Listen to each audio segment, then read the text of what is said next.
for road bikes and hybrids, multi-gear bikes that sometimes can be confusing to us. So now we're going to talk about the three different pedal types that we see on bikes. And the first one is the one that most of us grew up with, and that's a flat pedal or a box pedal.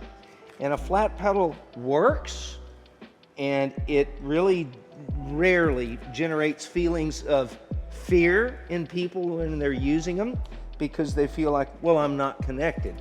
You can still fall over using box pedals. But the real limit to a box pedal is how much you move your legs compared to how much power you actually get to the drivetrain of the bike.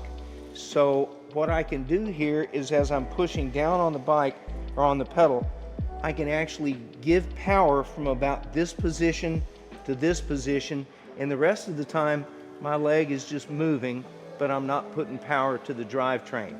So alternate leg is the way that you work when you pedal with box pedals. You're going to put most of the stress on your knees and on your quads and your thighs. But when you ride with box pedals, again, I would encourage this for a moderate ride, 1 to 2 hours, because you don't want to overstress those knees or your ankles. You also want to remember what we said about pedaling earlier.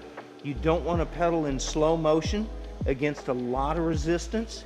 You're better off having a moderate load so that you can turn the pedal gently instead of having to generate a lot of force every time you turn the pedal.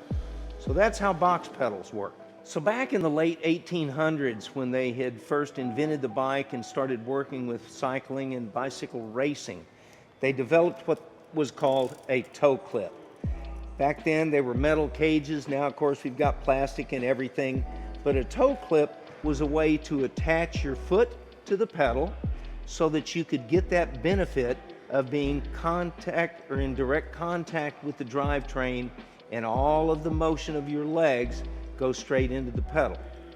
Getting in and out of toe clips is a little bit more tricky, so let's go through that. When I want to clip into a toe clip, I've got to take my foot and kind of paw the pedal, and as I paw it, it's going to flip up and my foot can slip into that pedal.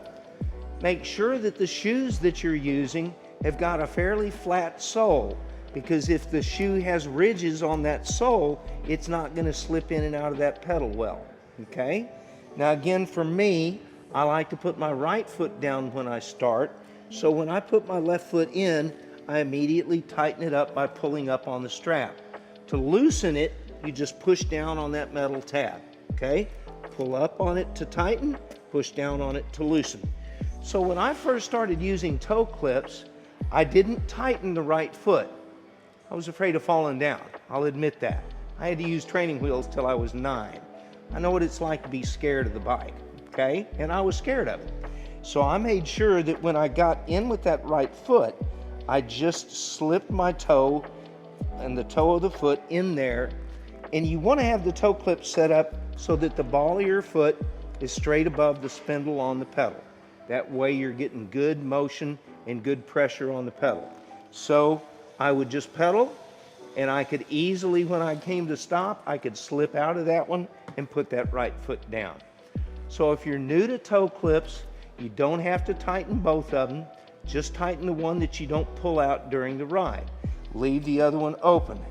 And then, once you get used to them, the way it works is after you get started from the stop sign or the red light or whatever you did, you get some momentum going, you can reach down and pull up on that strap to tighten that toe clip on that foot and then keep pedaling.